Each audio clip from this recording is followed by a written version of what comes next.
already the approximation. If you're only interested in low temperature, you can integrate over the full K volume, the infinite large, because basically the exponential dependency in the Bose function kills all the high energy contribution, and therefore it doesn't really matter whether you have a cutoff.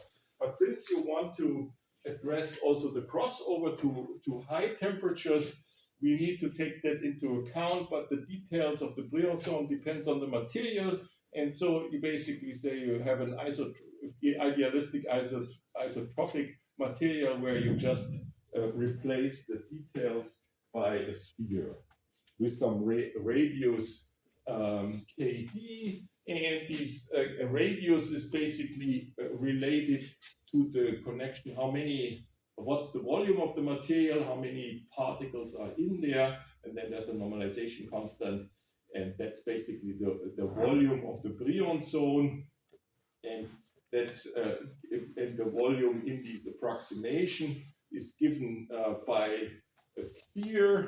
That's why this factor comes in, and that's basically then defines you uniquely this value Ke from the density of the material small d and small n, which is capital N divided by the volume, and that's then independent on the volume because the volume scales with the numbers of particles, of course. And you can see that you can do a limit of n going to infinity because the volume is also going to infinity and the ratio stays constant. And so then specific heat, we discussed already this expectation value of the energy, and then you calculate the partial derivative with respect to temperature, and if you're interested in the specific heat density, not the absolute value, you normalize it to the volume, and that helps you to convert that into integral. And here it was already used that you have a spherical integration where everything is isotropic, and so you end up with this integral, and that describes you the specific heat, which you then can transform. You make it dimensionless. That's what's done here, and there is a Debye temperature introduced in the same way that you first define a Debye frequency with these kd, and then of course omega times the Debye frequency is an energy scale, and then you set that equal to a temperature. Boltzmann. You can define this energy scale, you can convert it into a temperature scale, and so then the dimensionless ratio enters here between the Debye temperature, which is the high energy cutoff basically of the theory, where you exhaust all your phonon degrees of freedom, the phonon energy ends there. That's basically the measure, and the rest is basically integral transformation, and you end up with the scaling law t to the power 3, and you get it also dimensionless units. And then you can see already that if the temperature goes to 0, that implies the upper bound of this integral goes to infinity, and then you can solve that integral. It gives a number, and I stated that last time already. But in case you have a finite temperature and you increase the temperature, these cutoff become smaller and smaller, and then you need to solve that integral. And then you can describe the crossover. So at low temperatures, this is basically temperature independent, and the temperature dependency is just the power law. At high temperatures, we discussed already, the integration becomes smaller, and we discussed already, then we go to the classical limit, and in between you can interpolate very nicely with this model. And additionally, one has then these Einstein type of models, and I can see here, I've dug out the original paper that's basically already, that states pre-quantum mechanics, that basically Einstein used the understanding of Planck, with this Planck radiation law there. That's what he plugged in, and then he made this approximation, and that's what he got out. And that's why this was before there was harmonic oscillator in the quantum mechanics, but that was just a harmonic oscillator postulation, which worked out very fine. that's where the name came from, this Einstein model. And and you could also see that there is basically an exponential suppression here. So at high temperature, it goes over to the classical limit, of course, which you can see here also analytically. And at low temperature, of course, there's an exponential suppression due to this excitation energy. Okay, because of this gap. And that's here are some specific heat measurements. I can't remember where I got that from. There are different components, and here's diamond, beryllium, silicium, copper, and so on. And so you can see, you can ask yourself, why is that so different? And the material, the difference comes here from this Debye frequency. And lead is very soft, and that means that the phonon frequencies don't have a high energy. Diamond is very stiff, and the Debye, typically in diamond, if I recall correctly, the Debye temperature is about 1000 Kelvin. So they can reach very high values, and that means that the crossover, that if that scale here is very large, you need to heat up the material very long before you get these quantum corrections, and that's what you have with diamonds. While when you have softer metals, the Debye temperature is reached much earlier, and therefore you get the crossover to a classical value with the asymptotic almost constant, with a much lower temperature, and that's it. Basically, and that basically, since that was a success of this model, that's why we still teach it, because it turns out that it's very good despite of the very crude approximation. Essentially, a lot of materials, that this effective temperature, which you can define by fitting this formula to the measured specific heat, works out remarkably well. And so basically it says that everything can lumped up. The material dependency essentially can be lumped up by this Debye temperature, and that's what you also find in book as an estimate for these different materials. And one can have an understanding from these phonon dispersions. State density of phonons. There's still here the transparency is still broken. This is okay. That's density of states and not state density. I forgot to edit that. Sorry, I have to fix that after the lecture. It drives me nuts with these automatic translation stuff. I don't look at it. The transparency looked the same. So that's the transparency we had already. The density of states we discussed already too.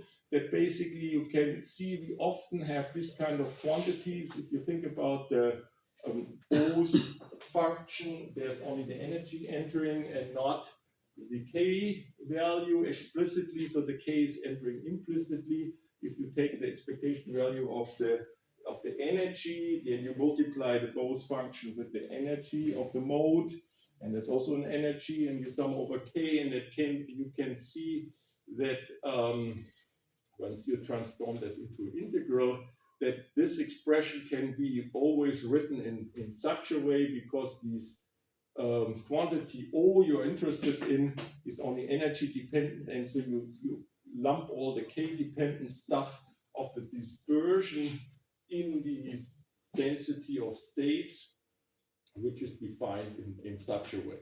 So there's the dispersion going in, so the density of states is nothing, that there is the details of the dispersion, the K dependency in there, but basically what you're looking at is you fix an energy, and then you sum over all over the Brion zone, and this condition where this delta function gives you a contribution defines your surface in the Brion zone. That's the surface of constant energy. And basically the density of states measure the number of states which are sitting on the surface. The larger the surface, the larger the density of states, and therefore it's clear if you go K to 0, then this area becomes smaller. If you think about the Debye model, there's the radius entering there. The area of the sphere with the fixed radius, and that of course depends state density of states. Sorry again. Here it's fixed. Yeah, then you can of course use the rules for applying for delta functions, and that's what you can see here, that this volume integration with the delta function can be converted into a surface integration, and where the surface is defined by this equation, and you get a correction in there, a weight where the gradient of the dispersion goes in. And that's of course an interesting formula. It's not so practical to solve, because particularly when dispersion becomes flat and there's no change, and that's typically at the Brillouin boundaries where you have black reflections, the dispersion is not changed with k, it's basically horizontal, and that implies that the gradient goes to 0. And that means that there's a singularity. And the question is whether it's a removable singularity or whether it is actually leading to a divergence in this density of states, and that there the dimension enters. When you in one dimension, the surface is just a point and you're done. There is no integral left, and you can see that's a real divergence. In 2 dimensions, typically you get a milder divergence. You have to integrate over 1 over x, and you get typically a logarithmic divergence. And in 3 dimensions, you get the volume of the surface multiplying that, and that's usually get a finite value. It's still large, but it's finite. So starting from 3 dimension, it usually is finite. And so here I brought in a density of states in aluminum from some experiment. You can see it's already a couple of years old. And you have these 2 contributions from these transfers. Modes for the phonons and the longitudinal contribution there, and you can see there are these spikes appearing here, and these are coming from the areas where the dispersion becomes flat, and there you get spikes, but they don't diverge. And you can also see that because you're looking at the 3-dimensional material, and these kinks here in the density of states, they are called Van Hove singularities because of that. You can do the same thing for electrons. You have seen that in the thermodynamic statistics lecture. You can also define an electronic density of states. They are only the electronic dispersion is entering and not the phonon dispersion. And of course, there's a major difference. The phonons can only have positive energies, therefore it's only positive axis plotted. In the electrons, they have negative and positive energies. Basically, the electrons with the negative energies, they are the ones who are filled relative to the chemical potential. So you measure it relative to the chemical potential, and there you get positive and negative contributions. In phonons, you only have positive ones. So this is what's called Van Hove singularities here. And what do we have here? What is this? Nothing coming. Oh yeah, there's an omega squared. So that is in 3 dimensions, you get the omega squared law, which is characteristic, and that you can, there's a dimensionality entering, and the fact that you have a linear dispersion. And you can see the linear dispersion in combination with a sphere whose volume, the sphere area scales with the radius squared, and that's basically leading then with the dispersion to omega squared dependency in 3 dimensions. And then you can do the same thing. You can say, okay, what do you do with the Debye model? You get this kind of, you can also work that out analytically. The factor of 3 is because you take 3 modes there, and the integration is limited to k Debye, and then you get you convert that that's in 3 dimensions. Is exactly what I said here. That's 8. That's the normalization factor, and the volume, the surface of a unit sphere is 4 pi, and so you left with this expression, and you can see that you have to fulfill the condition that the ck is equal to omega, and that's what you can work out. And then you can see that this is omega squared, and then you have these prefactors you can work out, and that's valid in this Debye model for this region.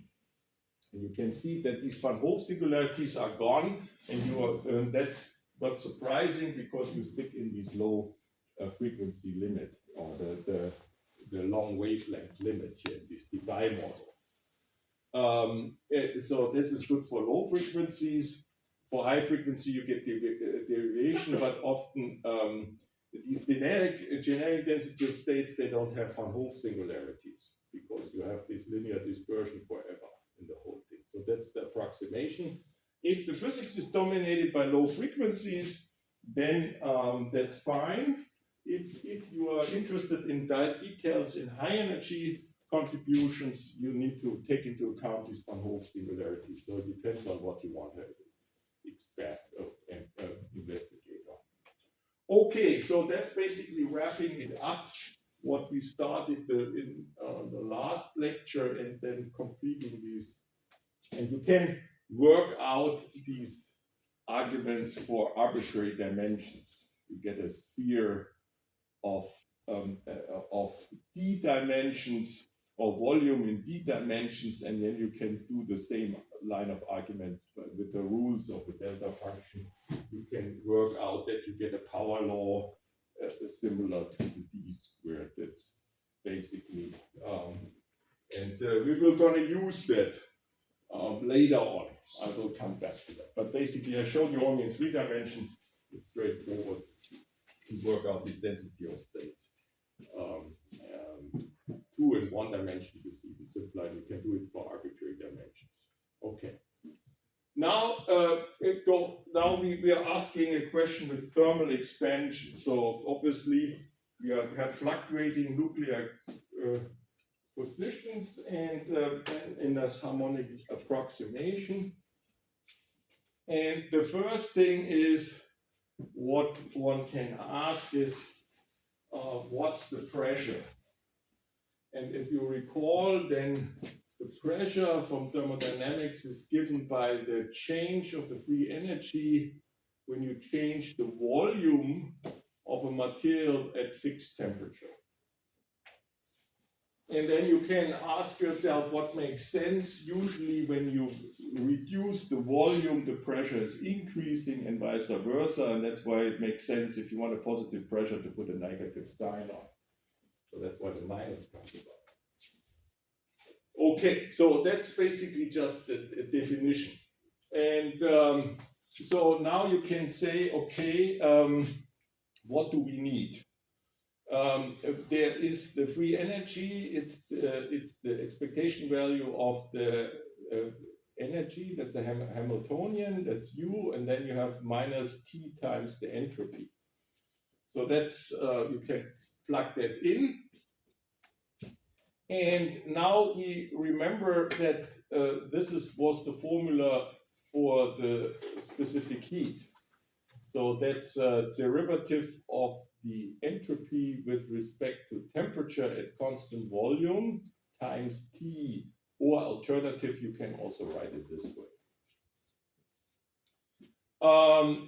And so what one can do, one can use that to replace the entropy by saying, okay, I take this expression and shuffle the T to the other side, and then I integrate that. So I'm basically I want to integrate this expression, and basically what it means is I can integrate the specific heat divided by the temperature and integrate from 0 to T. And what I stuck in there is, of course, the definition of the third law that the entropy is zero at zero temperature. If I'm applying this formula, if T equals zero, you can see the integral gives nothing. And so that's basically the assumption here, which enters here. But otherwise, it's just fully general. That's just elementary thermodynamics. And what we can plug in there, we can, instead of plugging in the specific heat, that's actually how the entropy can be measured, because people measure the specific heat and then they solve the integral approximately. Then you can plot the entropy as a function of temperature once you have the specific heat. So that's what you see in the literature also. But you can alternatively plug in these change of the internal energy, or the energy.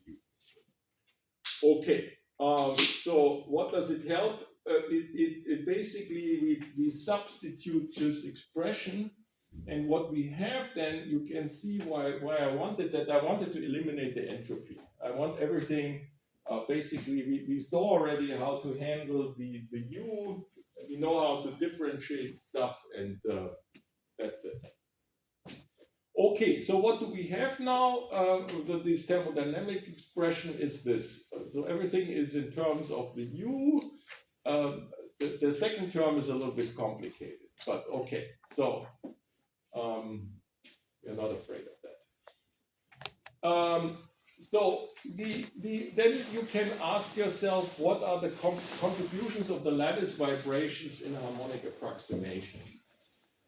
So we have some sort of an equilibrium, the constant term, some sort of background, if you wish, which comes from wherever, and we don't care about it, basically from the electronic degrees of freedom, but we don't ignore them in a moment, and then we basically, in a harmonic approximation, we only have the 0-point motion, which is temperature independent trivially. It's just also further constant, and you can see immediately if I differentiate it with respect to the volume, there might be a change. I have to be a little bit more careful, but if I differentiate with respect to temperature, this is of course dropping out, and then you have the Bose function there, is that explicitly written. And that's what you can plug in there. So if you plug that in here, then you can see the first two terms are dropping out because they're temperature independent, and I'm calculating the derivative with respect to the temperature. And then you can do some exercise, and that's just math. So you can make that dimensionless here. This quantity beta times h bar times omega you define as x. You convert that into an integral or whatever. You can do partial integration, and that's that. The first step here is basically plugging that one in here and then pulling stuff out, which is not part of the integral. That's the t in front is not, it's integrated over the t prime, and the h bar omega is also independent of the temperature. So you pull that one out and you just need to look into that one, and that's what you get there. That's partial integration. They are essentially where that one fiddles that one around, and then one can plug this expression in here up there, and so at the end of the day, that's what you get. You get a contribution which is canceling out, and you get some sort of a 0-point motion part here, and you only need to take into account this contribution here. And now in the next step is now you pull in these partial derivative with respect to the volume. So you have a change of the ground state energy, and also the 0-point motion potentially when you change the volume, which makes sense. If you press the material more together, you might change something in the internal interactions there. So there is probably a contribution.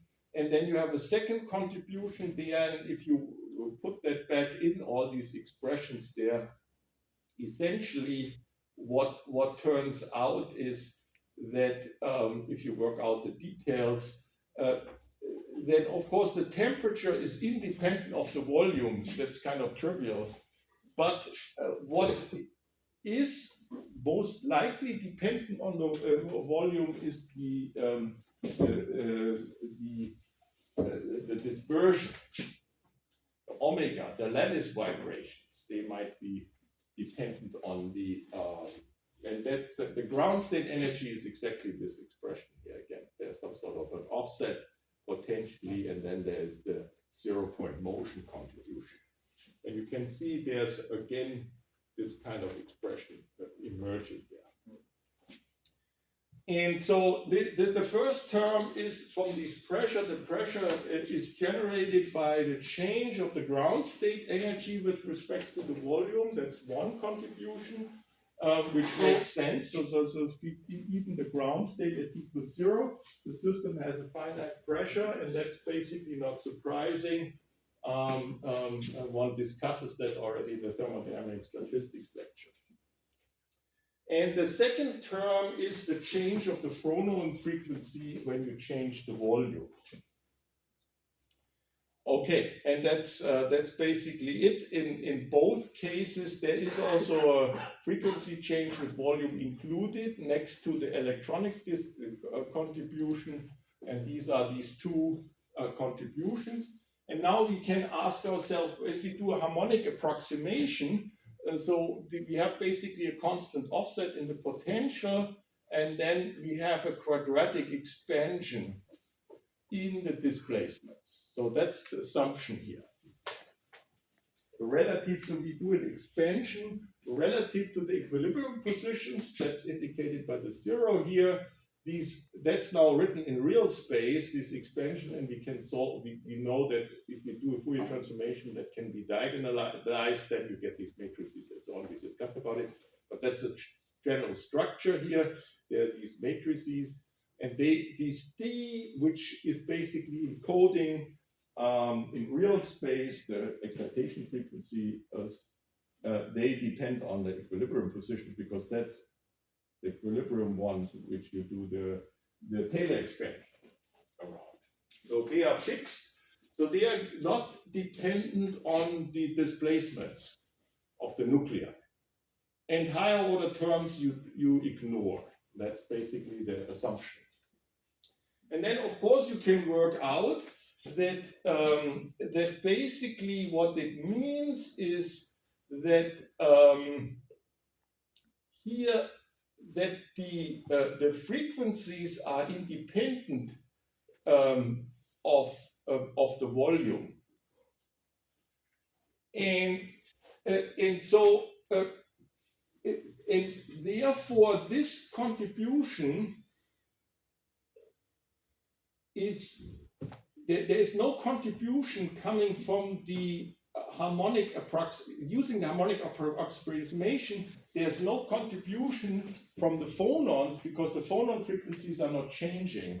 The only thing what is changing when you change the volume, so there is a contribution from the pressure, but and then basically the pressure is only dependent on these ground state energy, and there is a contribution here.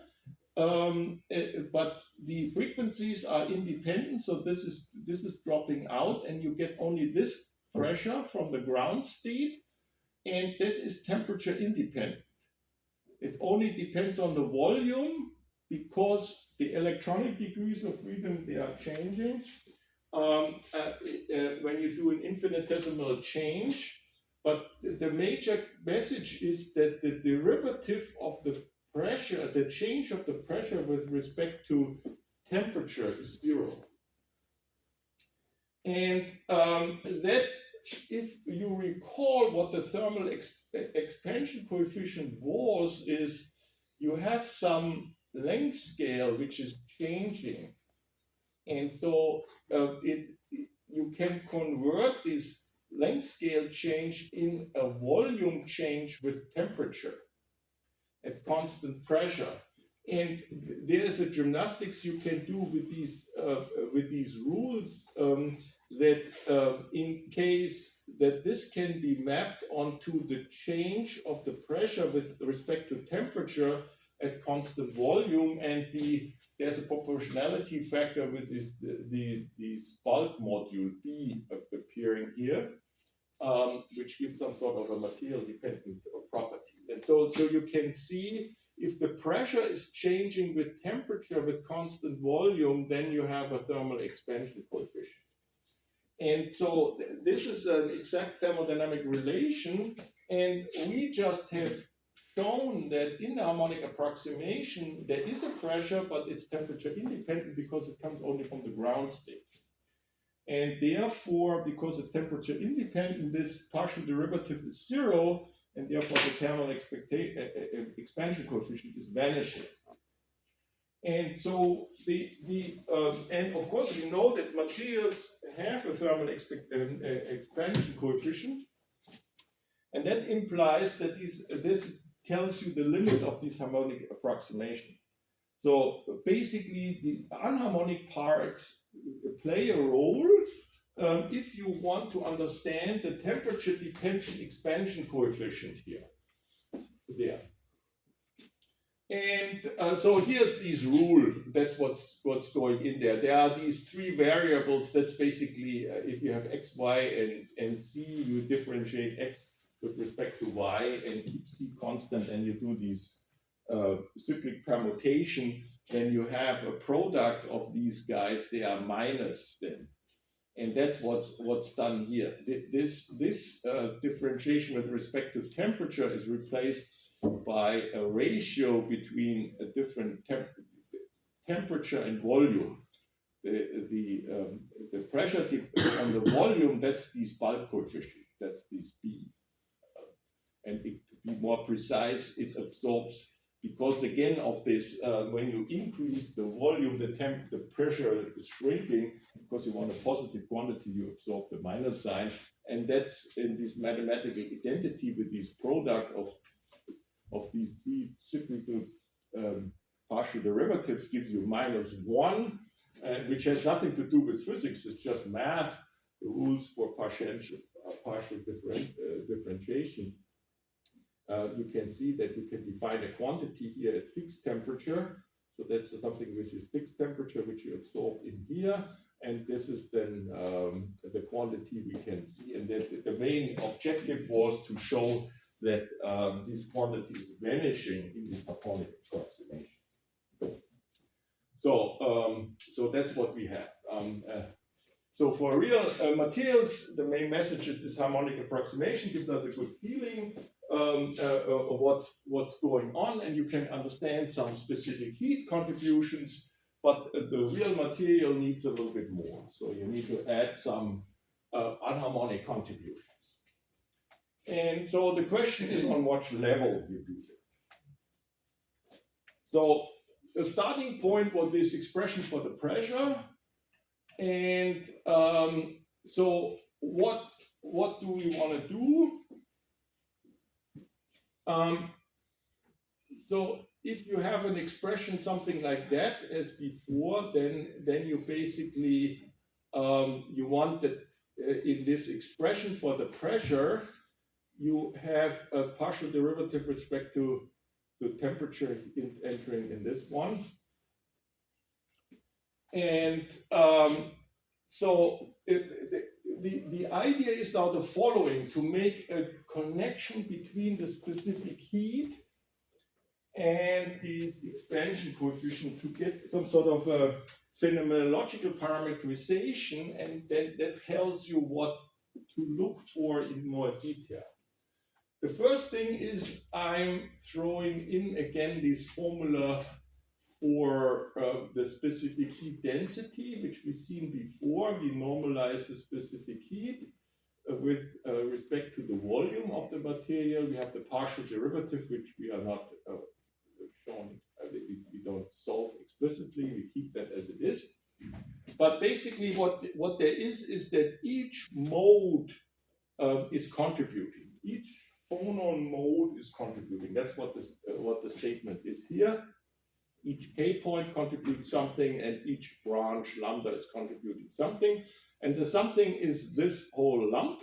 And we define that in this way. There's a specific heat contribution for the mode lambda at the k point k.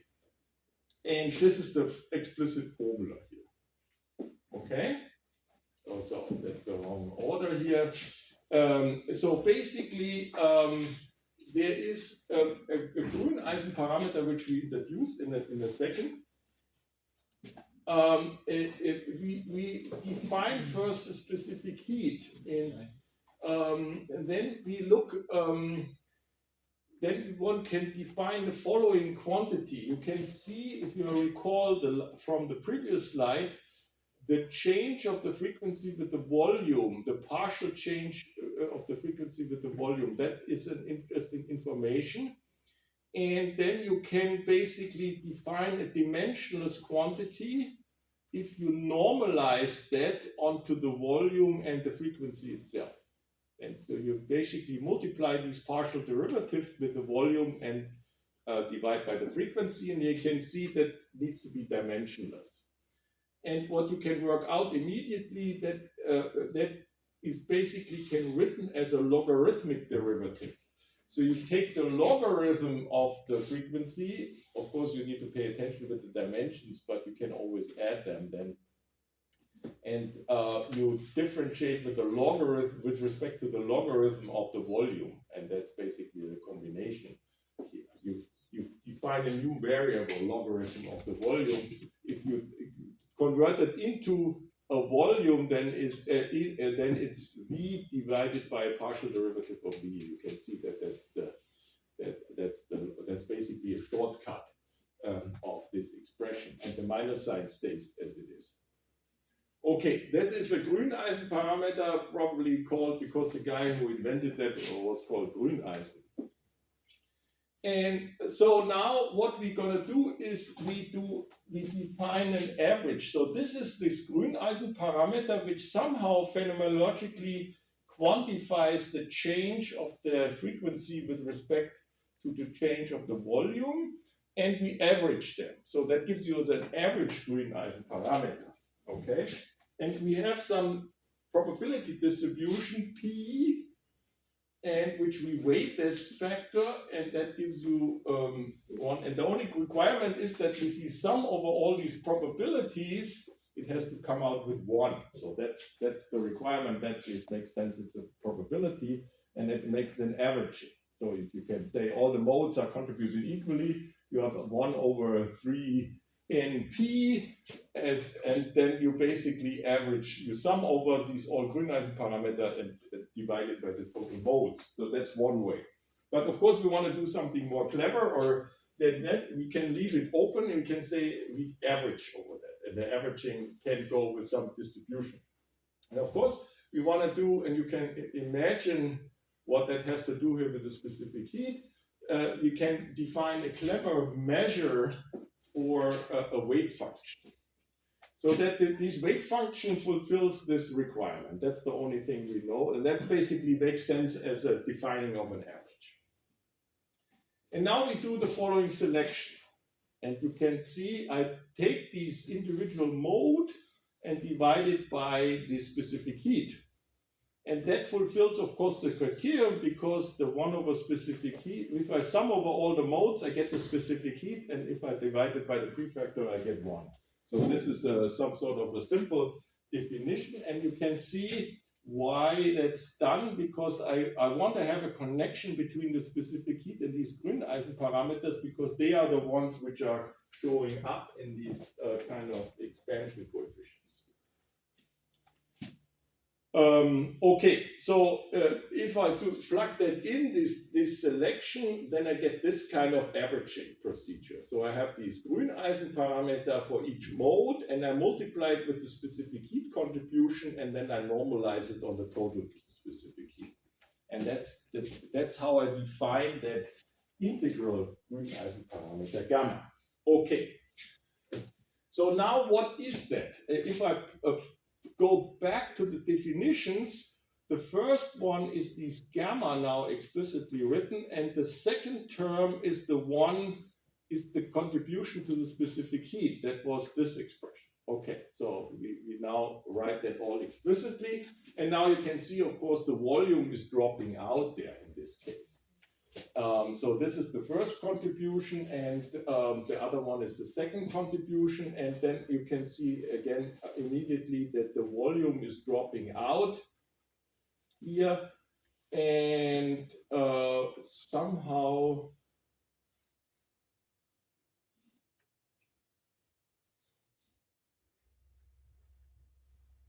Oh yeah, then the frequency, this frequency is dropping out. So here's a frequency, there's a frequency is dropping out, and there's a H bar left, and I can merge that here in the derivative. I can have some sort of an energy. Instead of the frequency derivative, I have the energy derivative with respect to the volume, because that's exactly the same, and the proportionality is given by the H bar, and I can absorb that in there. That's just a constant. So, and then recall what the expression was which I had before. You can see that obviously there is much of a similarity here between this expansion coefficient and this expression which I have, because I have everything there already. So what we obtain is now this expression. That's a compact formulation. So we get now a thermal expansion coefficient, which is this average Grüneisen parameter. That's summing over all this stuff divided by the specific heat. However, in this expression, there is no specific heat entering, and so this averaging procedure, the normalization has to be made explicit, multiplying to it. And you get this compact combination, and that's a kind of an interesting result. So you have some sort of a bulk modulus B, which is some number, and there's not much action in it.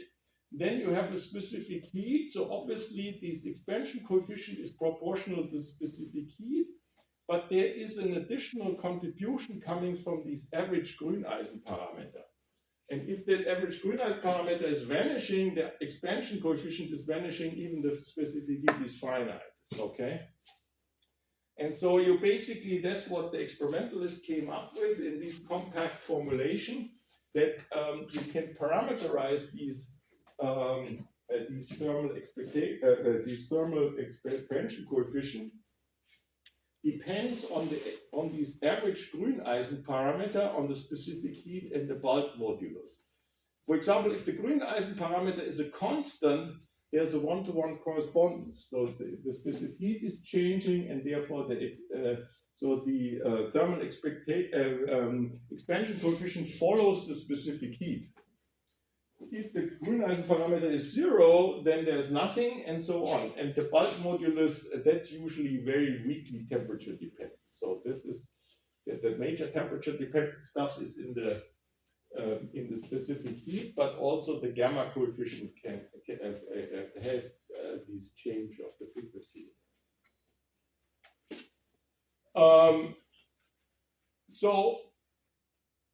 What do we have in the Debye model? There we have the following. So there you can say that the omega, there's a linear dispersion between omega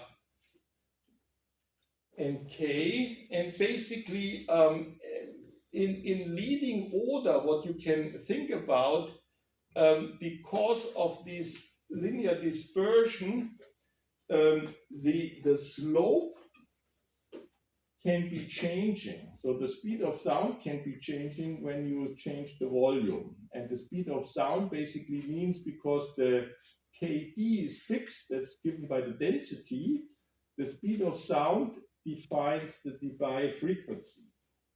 And so the change in the volume and this Grüneisen parameter is basically the change of the Debye frequency with respect to change of the volume. And to be more precise, it's a logarithmic change. And the main statement is that all these coefficients are the same. So basically, you can do the summation of it. So you basically get a constant out of it, because you have this fixed contribution there. And if you then say, okay, I know it's only this number is changing with volume, so this guy is a constant, and so this doesn't contribute to the temperature dependency. So what you can immediately conclude is that the expansion coefficient at low temperature is proportional to the T to the Q. And that comes from the specific heat, because this average Grüneisen parameter, this gamma, is a constant. And the constant is basically giving you how strong it is, the change, but the temperature dependency comes from the specific heat, and this bulk modulus is more or less also a constant usually. It's not temperature dependent. That's what it says. Okay. And that's all I wanted to say about that. That stuff is that you have to be working a little bit harder there. In the harmonic approximation, these frequencies are not changing. And so you need anharmonic contributions, and you have let's say an x to the cube and an x to the fourth term, and so you have some sort of a deviation in higher orders there, and that basically implies that if you increase the temperature due to these effects, you put in more energy in the system, and because of the energy of the system, these higher parts are contributing, you are at higher excitation energies, and the effective phonon frequency is changing then. And you can work that out as an exercise. If you say, and I usually do that in quantum mechanics to perturbation theory, if you have a harmonic oscillator and add an x to the fourth term on it, and you ask what is the effect of the change of the eigenenergies when you add this x to the fourth term, then you can see that it depends on the quantum number n. So that means how many excitations where you are. The larger you are in energy, the more the stiffer the stiffer the system becomes, and therefore the frequency is increasing with energy. And that's then working with, then this makes then a temperature dependency at the end of the day. I mean, you can see that if you have an x squared, x to the power fourth doesn't have much contribution at small x, but if x is 1 and larger, it starts to dominate. So instead of a parabola, it's much steeper. And you explore that potential once you have amplitudes which are much higher. So you pump in higher energy, then you can see that steepness, and then you can say if you pretend it's still a harmonic oscillator, then basically you can parameterize with an n-dependent frequency. And if you put in energy into the system, then you make basically with the Bose function, you populate higher levels. And then you can see, if you take that into account, these potential changes, that leads to an effective energy change, and you can an effective frequency change under these harmonic conditions, and therefore you get these derivatives which become relevant then. Okay, so that's this, and you can think about it a little bit longer. Now I come to the third part. That's basically this phonon spectroscopy, because there in experiment, that's how it's actually done experimentally to measure these dispersion relations, which I showed you how to derive by diagonalizing these harmonic expansion matrices there. But if you don't have any information what these energy scales are in these expansion matrices, then you can ask yourself how you can measure that stuff, and that's what it's about. Okay, let's go back to the scattering function. I think it was lecture 10, hopefully it's correct.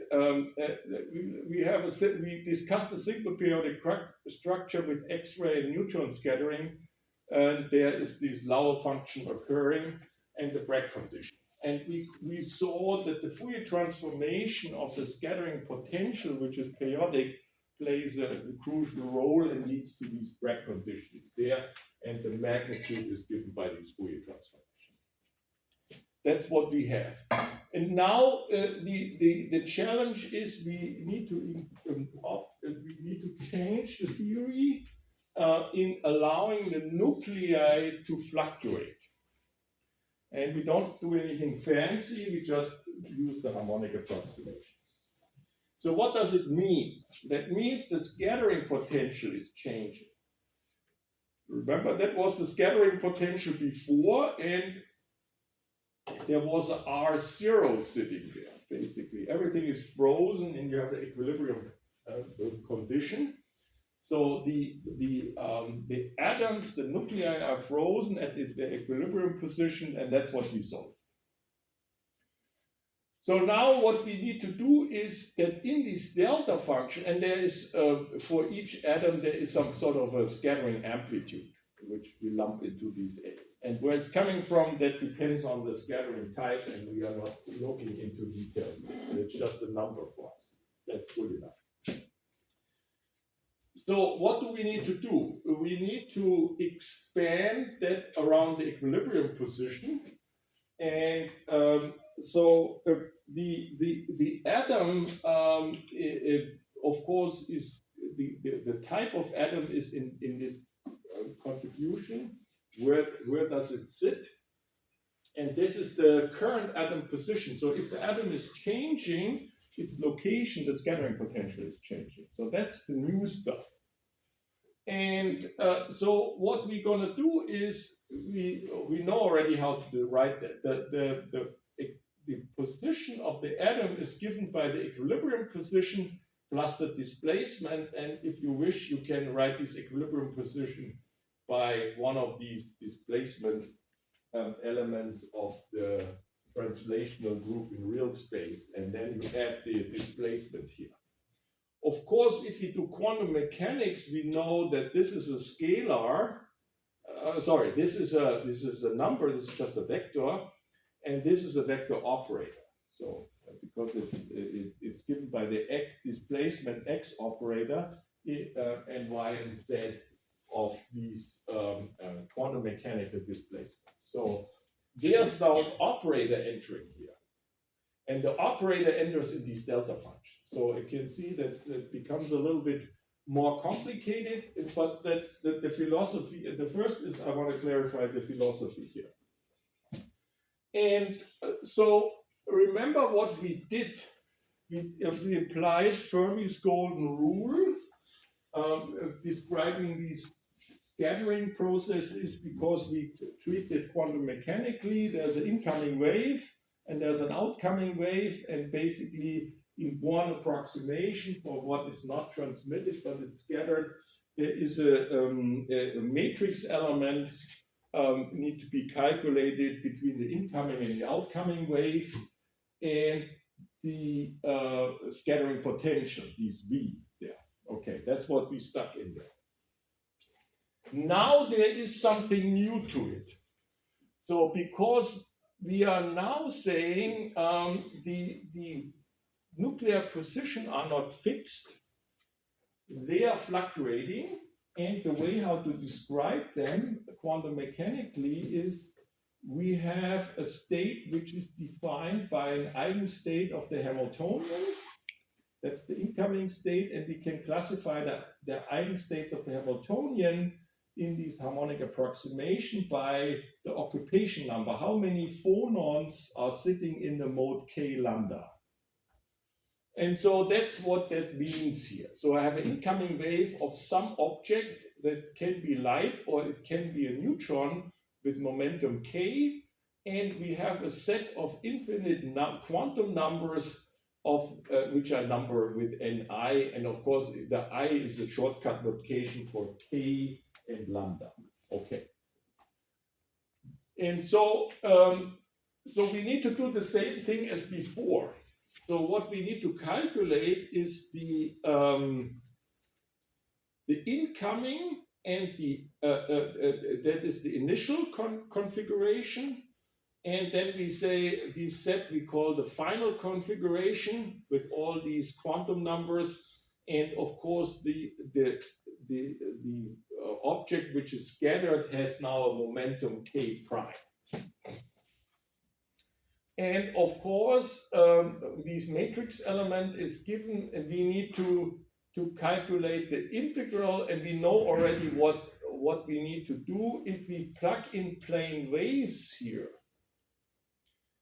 then these matrix element, we need to, this calculation works. Remember, in quantum mechanics, we integrate in real space. If you put in the wave function, we have integration over the real space positions. And if you plug in the plane waves, that's what we get. So the k prime minus k gives this q. There is a spatial dependency of the volume. The k's are gone because these are the plane waves. So this is the wave function. And what is left are these configurations, these phonon configurations, initial and final one. So that's what we need to work out. And once we work that out, we calculate the square of it, the modular square for getting the intensity. So this is the amplitude. That's the transition amplitude according to Fermi's golden rule, and then the enters the square of it. And so basically now you can see what we need to do. We need to plug in the scattering potential into this expression. So that's exactly what we did before. The only difference is before that we didn't have the u. We just had the k with the r0 position. And you can see what's going to happen there. There are these Laue functions or Kronecker deltas emerging here, depending on whether the Q is a general Q or some sort of sitting in the first Brion zone. So, but we cannot do that here. So that's basically the expression we need to do. And so what we have done here is we plugged in these n and we sum over all the n's. So this is the explicit, and the integral can be solved, and you can see that it's just a phase factor entering there. So the potential each location is giving there. You need to sum over all the atomic positions, of course.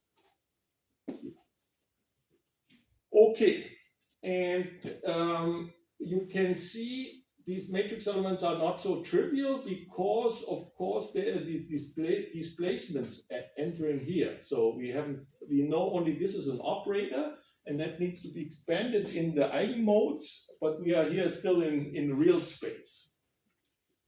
Okay.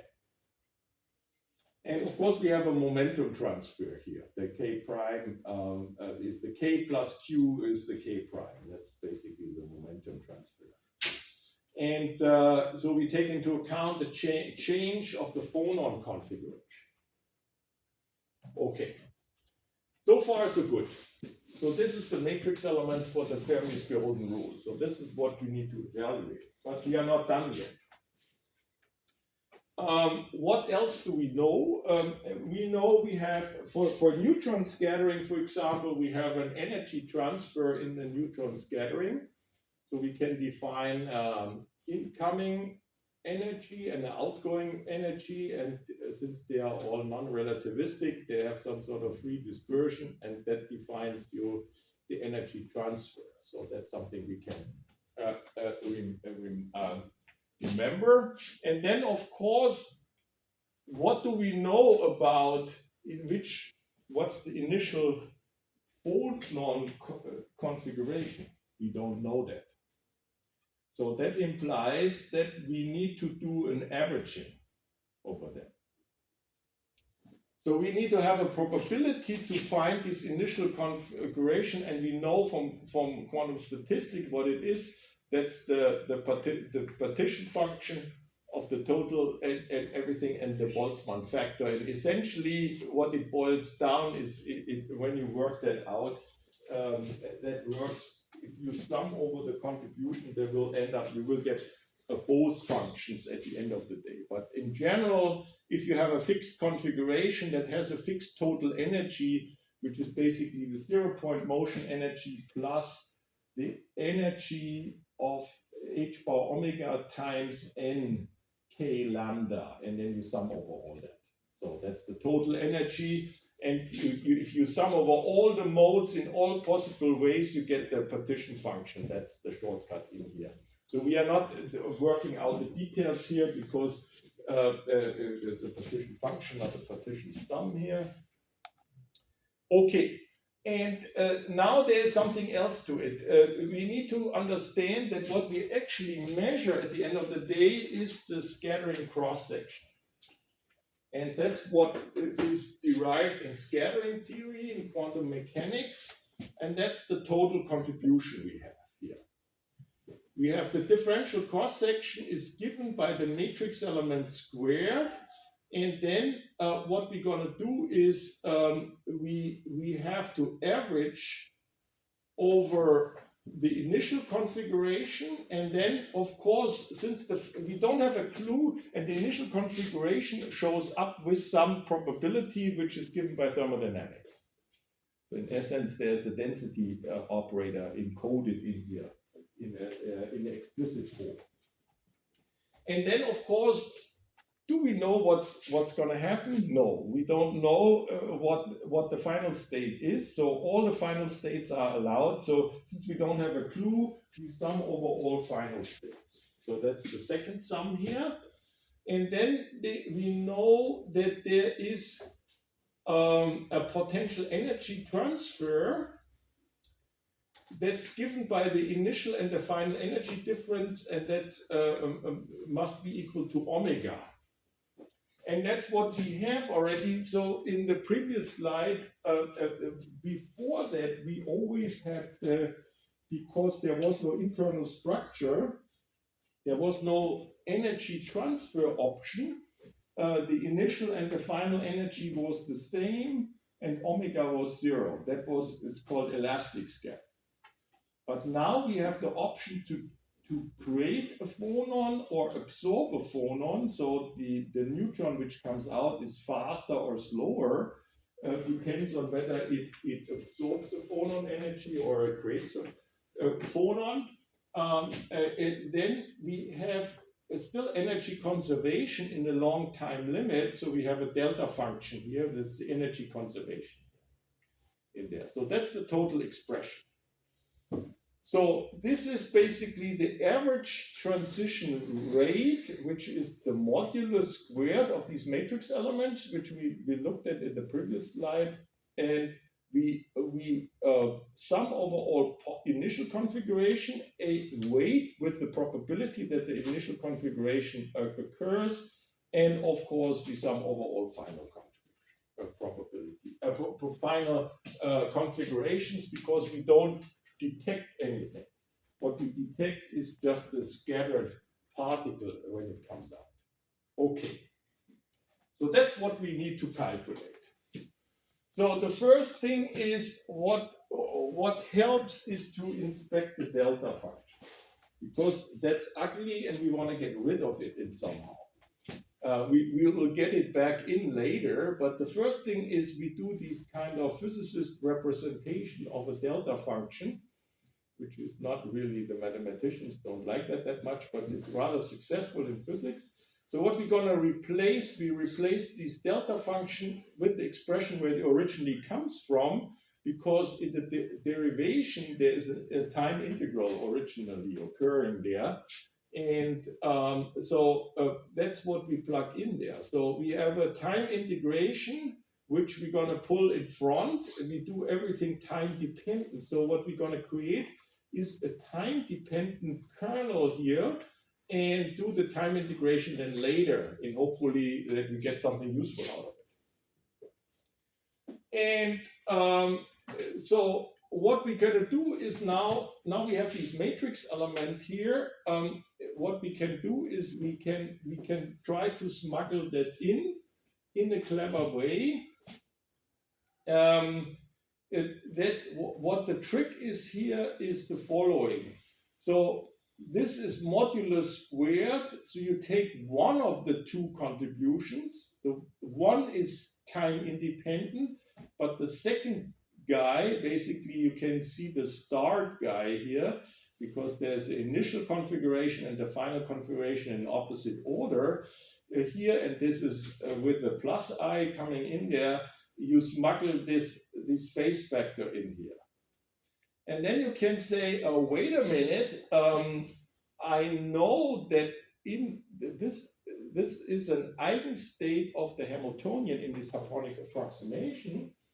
So what I can do is I can get rid of these energies which show up here by replacing them by the Hamiltonian, by the phonon Hamiltonian. So if I act on this, that reproduces you these initial energy or the final energy. So that needs to go the other side. So you do the phase factor, you commutes with this expression, then it acts on that, and then you get the phase factor here. So these operators are not commuting, but that's what you get here.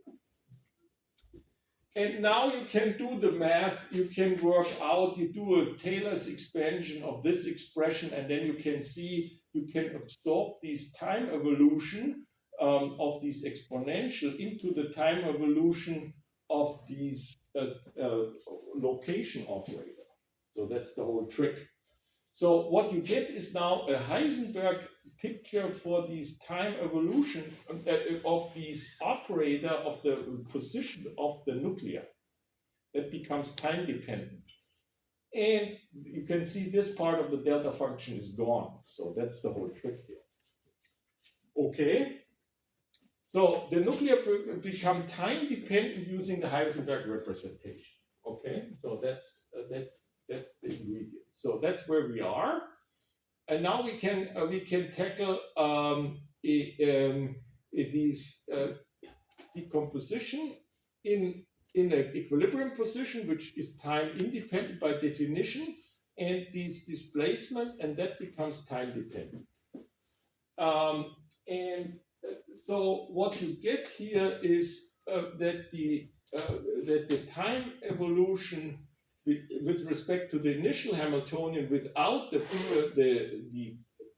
scattering potential, that's why I call it the direction representation, that's given by this expression. So there's a constant term, which is exactly what we had prior to that, and now we have a time-dependent part, which is basically makes sense because that describes the time-dependent fluctuations of the nuclear position in quantum. So there's the equilibrium lattice, and then there's a displacement vector here. So that's somehow clear what it is. And so we can see what we can plug that in here, and you can see that these equilibrium is just a phase factor which we can eliminate and put in front. So now what do we have? Now we're going to look into this expression. So we have the modulus squared of that one, and partially we have dealt with the delta function here. So what do we get if we do modulus squared? I take that as a real, but otherwise you can put a complex. So you get here two sums. You have n and n a prime. So you always combinations of positions here. And this is then written out as a definition, and the initial summation with the probability we do later, we only take into account the final one, and this is this expression. And then, of course, we know that this is a complete basis set here, because we sum over all states. So that implies that this, in combination with this projector, is basically the identity. And so we get rid of it. And so what we end up with is when we smuggle in this expression here, and we discussed already, we don't put it in both pieces, only in one, in the front one. So now we have an expression, we have a matrix element, a diagonal matrix element of the initial phonon contribution, and we have a product of two exponential. One is independent, or you can put it as time zero, because there's no time, and there's a time dependency. So what it is a position correlation function. That's what we have here. The only thing is that the position is in the exponent. So there's a little bit of a problem here. It's not Rn of t times Rn of t prime, but this is the exponential, and this momentum transfer is entering there as a vector q. Okay, but otherwise it's basically straightforward. So basically, and you can see what the task is now. The task is to calculate this matrix element in a clever way, or if we want to be more efficient, we can actually combine it with the second sum. Basically, we have some sort of statistical average here, and we can see what it means. If you plug that in, basically you have a thermal expectation value of this expression, what you need to calculate, because this is nothing but a Boltzmann factor. And it's explicitly using the fact that we know that these phonon numbers define an eigenstate of this Hamiltonian once I'm in K-space. So you can see that there is still a problem, namely the fact that we are operating here in real space still and have these real space summation, while these eigenstates and the phonons live in K-space. So therefore, there's still a little bit of work to do. And of course, the thermodynamic averaging, we still have to perform, that I mentioned that. So, so there are two things. There's this expression, the thermodynamic averaging, and that works only if we go some sort of in K-space. But we do it step by step. So if we don't have to finish today, if we don't make it, we're gonna look into that then on next week, Tuesday. So that's where we are after this massaging. There is, of course, there's the prefactor still there, and there's a time integration. We have a Fourier transformation in frequency space at the end still to do.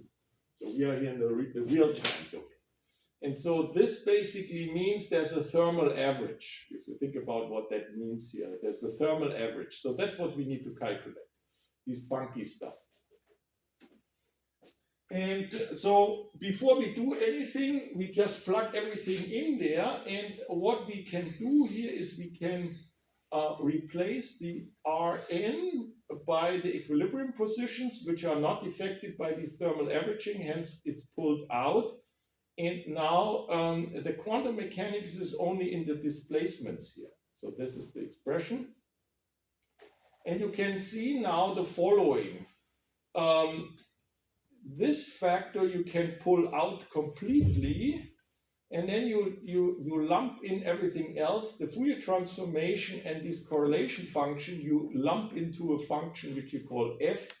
And what does it depend on? Clearly, it depends on the two nuclear positions, which I label with n and n prime. And because I do a Fourier transformation from the time domain in the frequency domain, it's a frequency dependent function. Okay. And you can see already that this part, if you ignore that for a moment, this part looks very familiar to the function we had before. Because clearly, if the displacement is zero, the expectation value is zero, and you basically end up with another with a delta of omega in front. And so this front result, if that's a constant, or that this is basically a delta omega function, it basically says there's elastic scattering, and you have the same as we've done a couple of lectures before, this scattering problem. So you can see that's embedded in here. So we are not surprised if we recover the results from before, but obviously there's something additional to that, and that's in this complicated looking correlation function. And so I wrote it down that way because what I would like to do is I want to separate this kind of summation of this discrete lattice points from calculating this f function here. So we are focusing on this f function and go back to these other problem later. And one thing what one can do is, before we can continue, we can remind ourselves we have these these different A's. If you have scattering of atoms, then we have different isotopes possibly when you do think about nuclear scattering processes. But you have 10 to the 23 to 24th different atoms in there. And basically what you can see, if you have a distribution of different isotopes in the material for a neutron scattering, for example, then you can define little partial volumes which you have a random distribution. And if you chop your material in lots of these partial volumes, you can see that you have an arbitrary configuration realized in this volume, and you get some result. And so at the end of the day, you average.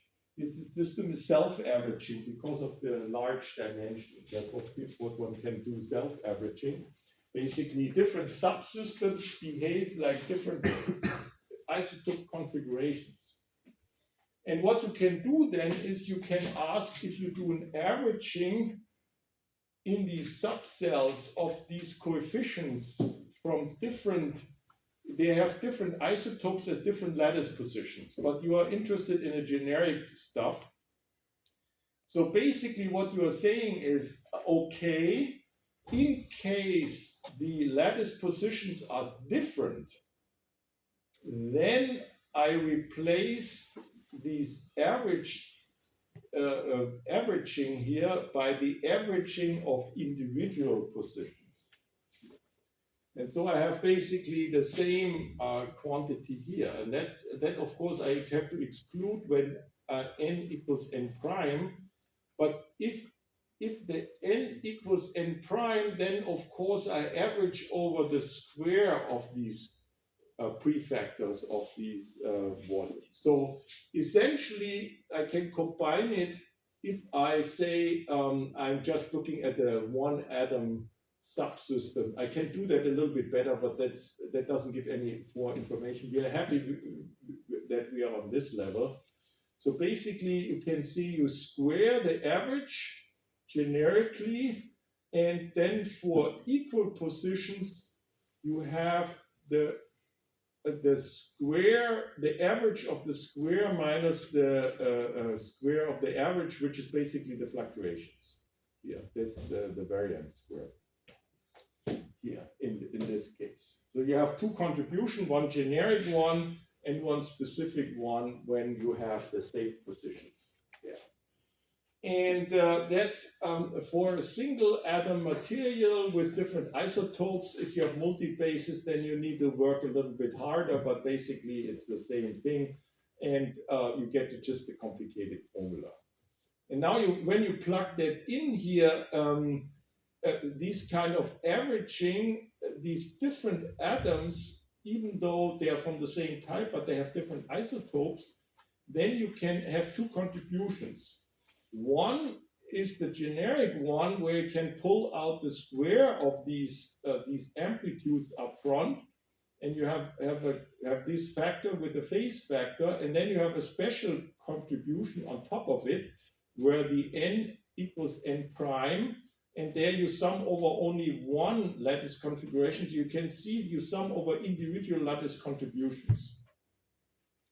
And you can see that there are two contributions to the cross-section. One is a coherent one, because you can see there's a coherent phase factor in there, and then there's an incoherent one where you have sum over individual scattering at the and they don't talk to each other, they sum up, and so they are not any coherence. So there's an incoherent background. That's what the message is here. And the incoherent background can vanish in case there is no fluctuation. So if you have all the same isotopes, the average, this delta A squared average is 0, and then this one is dropping out. You only have incoherent stuff. but if you have a variation because you have different isotopes of the same atom in there, you get an additional incoherent contribution. So that's the message here. And that's all we want to do here on this level. So this is the coherent one, this is the incoherent one, good. Okay, so that's where we stand. So the first coherent we have an interference of the scattering wave from the nuclear, and this wave interference is encoded in this exponential here, and then that's all individuals summed up, and the spectroscopic information is always included in this f function.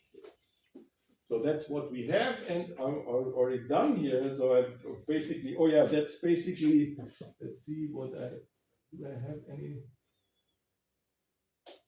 We have a few minutes. Yeah, the point is now we need to calculate these f functions. So what I can do is, let's see. Oh, this is not the head description on. We have a few minutes. I'm a little bit faster than I thought. So I outline the ideas, what one needs to do. And we're going to go back to that and look into a little bit of more details, but you get the flavor already. Remember, we have these correlation function of these two exponentials which look the same, but they have different times. So we have we have something. We need an expectation values of a product of operators of that type. We have e to the a and e to the b. And the a operator is a displacement operator, and the b as well with the prefactor. And there's a scalar product with the q, which we don't care about. But basically, the displacement can be expanded in b dagger plus b contribution from the individual modes. We're going to write this expansion pretty soon, but first we assume that we have some sort of a harmonic oscillator, and we have this A has so from the type B dagger plus B, and the B is also B dagger plus B. The only difference is that there's a time dependency in it. However, that turns out to be rather trivial. And what one can work out is that the commutator from these A and B, which is called C here, commutes with operator A and operator B. And that's what you get at the end of the day. And you can also work out that this commutator, this operator, is actually a number. You know that where B and B dagger commutes to 1 or delta K prime, delta lambda prime if you have different modes. But they are commutating to 1, so that's a number. And so basically, this is one of these operator identities you show in quantum mechanics. You get an expression like that, and you couldn't pull that back in because you find out what is relevant for us, that these C's is actually a number. And so this is the type we have. So this A is some B dagger B n locally, that these are vectors essentially. So we have something like that. This is the scattering amplitude. So this is what we have to calculate. And so what's done here is that you want to put it on the same, you want to combine it, the u of t and the u of 0, that the difference, because there's a minus sign. And there's a correction to that because there's a commutator entering there. And and then there's another thing. So now you have something of the form, there's e to the L. So that's what you have here, expectation value, after you do this first step. And then the second thing is to realize that this L operator, the expectation value of this L operator is 0. Why? Because it contains an X operator. So that's a B dagger plus B. And the expectation value of B dagger is 0. The expectation value of B is also 0 if you have a harmonic oscillator eigenstates. So you know that the expectation value is 0.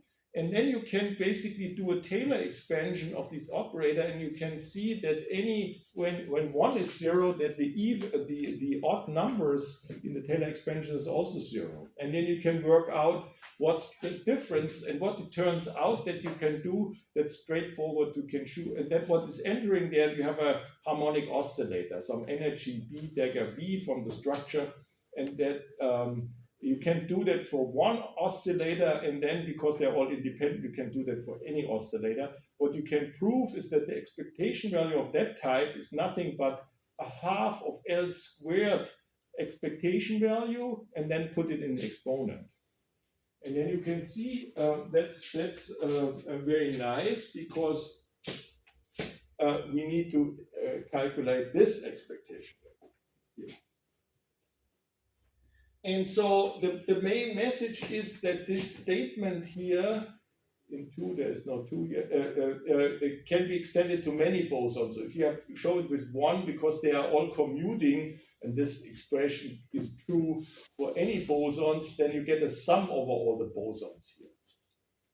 And in our case, we combine A and B, because in the first step, we use this formula.